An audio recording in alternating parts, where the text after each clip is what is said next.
అలాగే నిరసనలు చేపడుతున్న పరిస్థితి. ప్రతిరోజు కూడా ప్రజాక్షేత్రంలో మాట్లాడే ప్రయత్నం చేస్తూ ఉన్నారు బీసీలు. సో ఇదే నేపథ్యంలో ఉప ఎన్నికల పరిస్థితి కూడా కొంత అనుమానంగా కనపడతా ఉంది. దానం నాగేంద్ర, కడియం శ్రీహరి ఇద్దరు కూడా ఇప్పుడు పెండింగ్లో ఉన్న పరిస్థితి. సో స్పీకర్ని వీళ్ళిద్దరూ కూడా స్పీకర్ రాసిన లెటర్కి ఇప్పటివరకు రిప్లై ఇవ్వలేదనేది ఒక చర్చ అయితే, మొన్న రీసెంట్గా మళ్ళీ వీళ్ళిద్దరికీ కూడా స్పీకర్ 4 రోజులు గడువిచ్చి ఈ 4 రోజుల్లో ఏదనేది తేల్చాలన్నట్టుగా ఒక డెసిజన్ తీసుకోవాలని స్పీకర్ లెటర్ రాసినట్టుగా తెలుస్తోంది. సో మళ్ళీ స్పీకర్ నోటీసులు ఇవ్వడం జరిగింది. దాని మీద నిన్న కడియం శ్రీహరి స్పీకర్ని కలిసి ఇంకొంత సమయం కావాలని అడిగినట్టుగా తెలుస్తూ ఉంది. అలాగే ఢిల్లీలో ఉన్న దానం నాగేంద్ర కూడా రాగానే స్పీకర్ని కలిసి ఆయన మళ్ళీ టైం అడుగుతారా లేదా రాజీనామా చేయబోతున్నారా అనేది ఒక చర్చనీయాంశం. సో ఇవి రెండు ప్రధానంగా కనపడుతున్న వార్తలు. సో 2 రోజుల్లో ఇక బీసీ రిజర్వేషన్కి సంబంధించి 42% ఇస్తారా లేదా అదే పాత పద్ధతిలో వెళ్ళబోతున్నారా అనేది తేలబోతా ఉంది. సో ఈలోపే హైకోర్టు తీర్పు కూడా పెండింగ్లో ఉన్న నేపథ్యంలో దాని మీద కూడా 24వ తారీఖు సో దాని మీద కూడా ఒక చర్చ ఉన్న పరిస్థితి. సో ఈ నేపథ్యంలో ఖచ్చితంగా ఒక క్లారిటీ బీసీలకు అయితే రాబోతా ఉందని చెప్పుకోవచ్చు. సో ప్రధానంగా కనపడుతున్న వార్తలు కూడా అవే.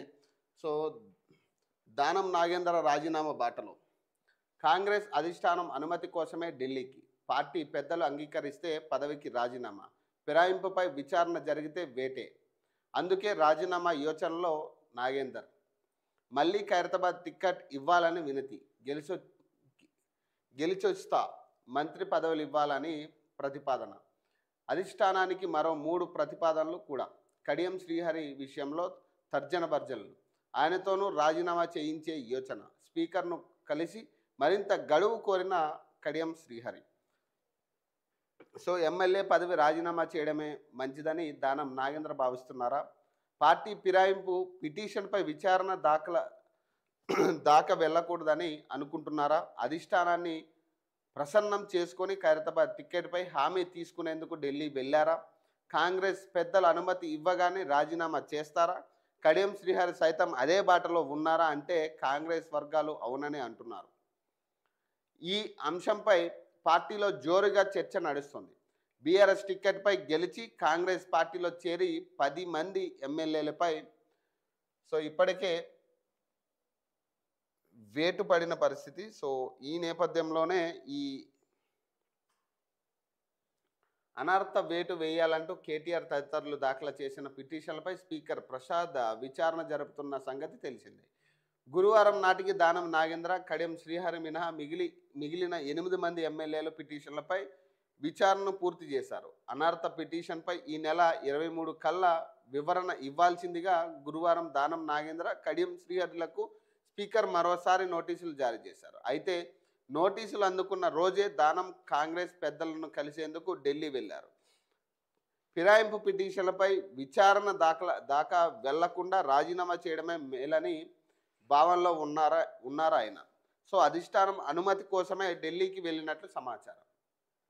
సో దానం నాగేంద్ర కానీ కడియం శ్రీహరి కానీ సో ఇది పరిస్థితి. సో ఏదేమైనా కూడా ఖైరతాబాద్ అసెంబ్లీ ఉప ఎన్నికల అనివార్యం అయితే 30 సంవత్సరాలుగా నిరంతరంగా కాంగ్రెస్ పార్టీలో ఉన్న శ్రీ రాజు యాదవ్ గారికి టికెట్ కేటాయించాలని మనవి అంటారు. సో ఆల్రెడీ ఫ్లెక్సీలు కూడా వెలిసిన పరిస్థితి ఎక్కడికక్కడ. ఖైరతాబాద్ ఉప ఎన్నికల్లో రప్ప. సో ఇది బీఆర్ఎస్ వాళ్ళదైతే ఇది కాంగ్రెస్ వాళ్ళది. సో వాళ్ళే చెప్పకనే చెప్పుకునే పరిస్థితి వచ్చింది. ఇప్పుడు కాంగ్రెస్ వాళ్ళు కూడా చెప్పకనే చెప్పే పరిస్థితి. సో అక్కడి నుంచి రాజు యాదవ్ టికెట్ అడిగే పరిస్థితి దానం నాగేందర్తో పాటు.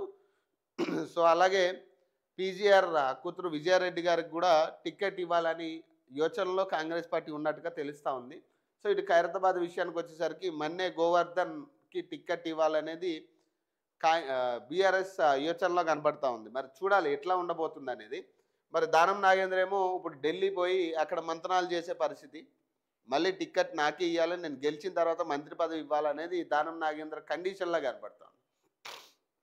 ఇక్కడ విషయం ఏంటంటే ఇప్పుడు అక్కడ ఒకవేళ కండిషన్ పెట్టుకుని ఇక్కడికి వచ్చినా మరి టికెట్ ఇస్తారా ఇవ్వరా అనేది కూడా కొంత ఇబ్బందికరమైన పరిస్థితి దానం నాగేంద్ర విషయంలో. ఎందుకంటే ఇక్కడ సిటీలో ఆశావాహులు ఎక్కువ ఉన్నారు. ఇప్పుడున్న పరిస్థితుల్లో దానం నాగేంద్రకి టికెట్ ఇవ్వచ్చా ఇవ్వకూడదు, ఎందుకంటే కేడర్ ఎట్లాంటి రియాక్షన్స్ ఉంటాయి అనేది కూడా ఓట్ల పరంగా అతను గ్రాప్ చేసే పరిస్థితి ఉంటుంది, ఎందుకంటే అతను కూడా సిట్టింగ్ స్థానమే అది కూడా ఖైరతాబాద్ విషయంలో.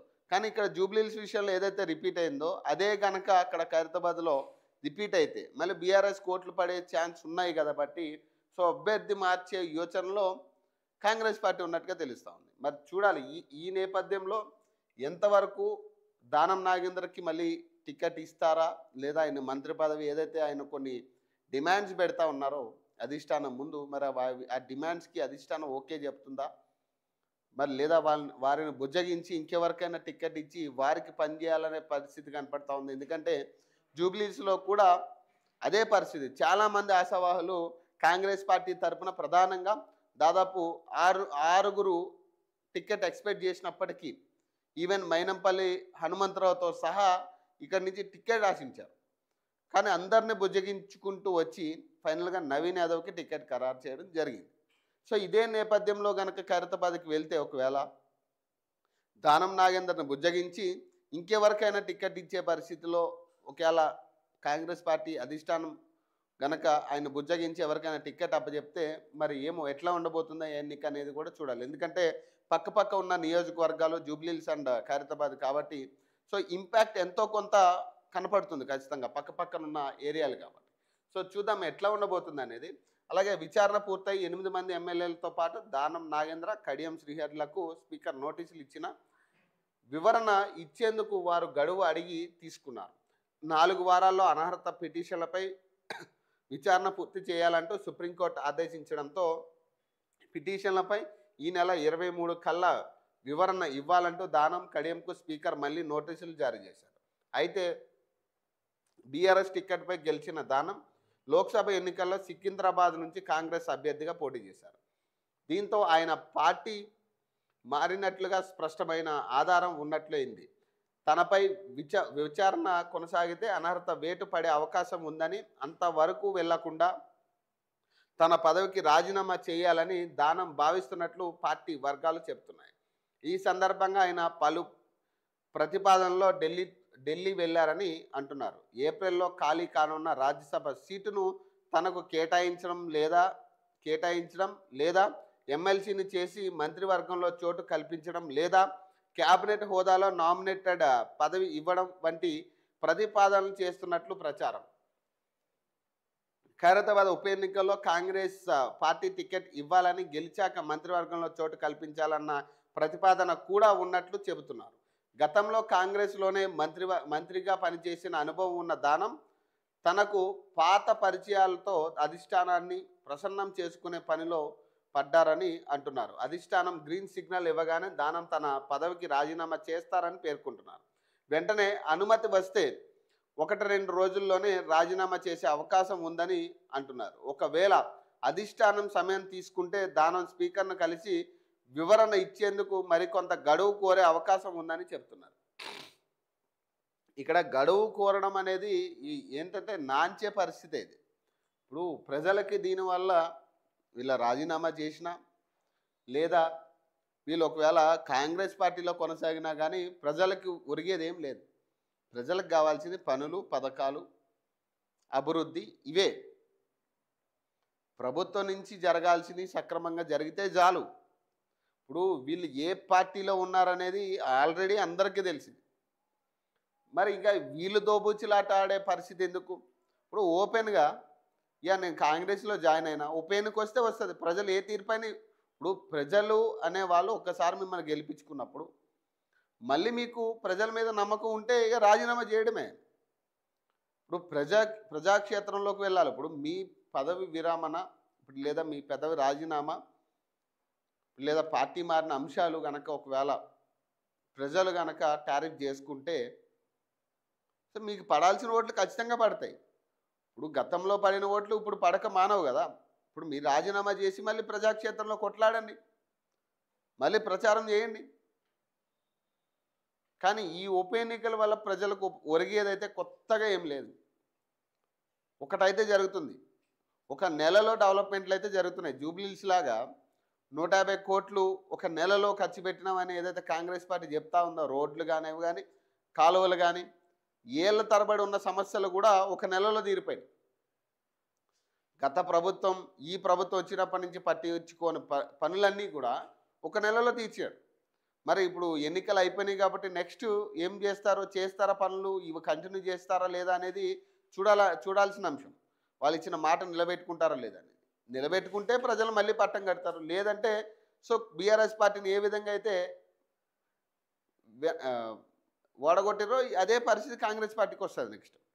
సో ఇక్కడ మ్యాటర్ ఏంటంటే మీరు రాజీనామా చేసి ప్రజాక్షేత్రంలోకి వస్తే ప్రజలే డిసైడ్ చేస్తారు మీ రాజీనామా కరెక్టా కాదా. ఇప్పుడు మీ రాజీనామా కానీ మీరు పార్టీ మారిన అంశం అనేది కరెక్టా కాదా అనేది ప్రజలు డిసైడ్ చేస్తారు. ప్రజాక్షేత్రంలోకి వదిలేయండి, ప్రజలకు వదిలేయండి. సో అప్పుడు మనకి ఒక క్లారిటీ వస్తుంది. మీరు మిమ్మల్ని ప్రజలు ఆదరిస్తున్నారా కాంగ్రెస్ పార్టీలో లేదా అనేది క్లారిటీ వస్తుంది. సో ఇప్పుడు బీఆర్ఎస్ గెలిచినా బీజేపీ గెలిచినా అక్కడ ఒరిగేది ఏం లేదు. కాంగ్రెస్ పార్టీ గెలిచినా ఒరిగేది ఏం లేదు. ప్రభుత్వం నుంచి మీరు చేయాల్సిన పనులు సక్రమంగా చేస్తే అసలు ఎమ్మెల్యేతో పనే లేదు అక్కడ. ఇప్పుడు మీరు పనులు ప్రభుత్వం నుంచి సక్రమంగా జరిగి మీరు చెప్పిన హామీ చెప్పినట్టుగా నెరవేరిస్తే అసలు ఎమ్మెల్యేని కలవాల్సిన అవసరం కూడా ప్రజలకు రాదు. ఇంతమంది ఎమ్మెల్యేలు ఉన్నా కూడా మళ్ళీ అదే ప్రజా దర్బార్కి రావాల్సి వస్తుందిగా ప్రజలందరూ సమస్య కోసం. ఇప్పుడు ఏ నియోజకవర్గానికి అది నియోజకవర్గానికి ఎమ్మెల్యేలు ఉన్నారు. మళ్ళీ మీరు ఏమంటున్నారు, ప్రజా దర్బార్లో మీ వినతులు ఇవ్వండి అంటున్నారు. మరి ఎమ్మెల్యే పని చేయనట్టే కదా ఆడ.